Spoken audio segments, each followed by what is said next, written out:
सुभान लेकिन अल्लाह। खैर आप लोगों के लिए तो हुब के लिए मैंने कई तरीके कार समझाए हैं, लेकिन सूरह मुज़म्मिल शरीफ अगर 40 बार पढ़ी जाए, शुरू की सिर्फ 4 आयत, सही।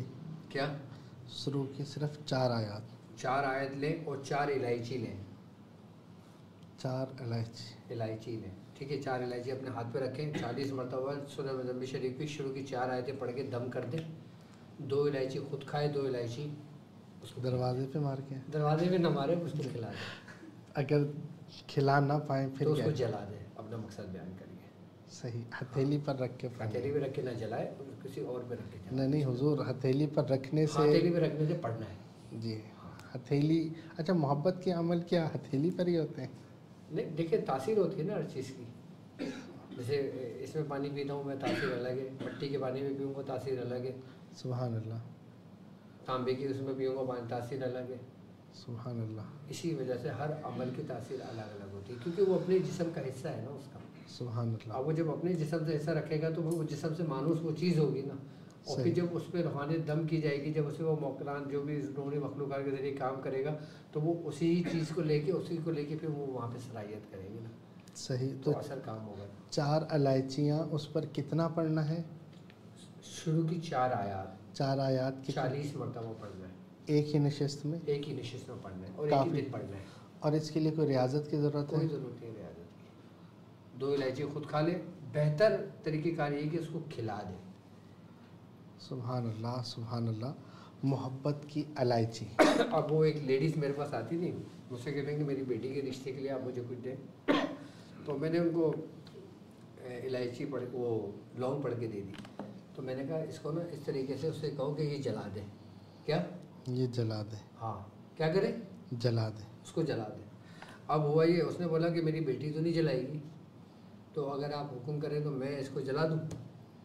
सही। मैंने कहा जला दो। अब वो जब उसने जलाया तो उसके अम्मा का रिश्ता आ गया। अल्लाह अकबर। वो मेरे पास आए, हकीम साहब आपने ये क्या किया? मैंने क्योंकि वो तो ऐसे मामला हुआ, मैंने कहा मेरी बेटी। अच्छा, ऐसा होता है? ऐसे भी मामला होते हैं। तो जिसको जलाना है उसी को जलाना है। उसी को जलाया। तो ऐसे अरे भाई बहुत वाक़यात होते हैं। अब एक लेडीज़ अपने बच्चे को लेकर आई मेरे पास सही। दम कराने के लिए। अब बच्चा था तकरीबन 3 या 4 साल का, सही। समझदार बच्चा होता है जी। अब मैंने क्या कहा, वो लेडी थोड़ी सी पढ़ी लिखी थी, तो मैंने उनको जलाने वाला तावीज़ दी। मैंने कहा काम करना, बच्चे के तावीज़ मलना और उस पर 3 जूती मारना और जला देना। अब वो सुन के चली गई। अब वो घर गई, पहले बच्चे को 3 जूती मारे, फिर तावीज़ मले, फिर जलाए। अब वो बच्चा रो रहा है। वो जब मेरे पास आया तो मुझे देख के और रोने लगा कि नहीं। मैंने बोला मैंने क्या करा? कि नहीं मैं पहले बच्चे को 3 जूती मारती हूँ और फिर तावीज़ मल के जलाती हूँ। मैंने कहा अल्लाह के वली, मैंने आपको कब कहा था कि बच्चे को जूती मारो? मैंने तो कहा था तावीज़ से मारना। तो ऐसे भी लोग होते हैं जी। तो मतलब सही से समझ लेना चाहिए। जब भी तो कहते हैं ना कि जब तक आप किसी काम को पूरी तरीके से नहीं समझ पाते तो फिर वो मामला फिर डिस्टर्ब की तरफ लेके जाते हैं। डिस्टर्ब।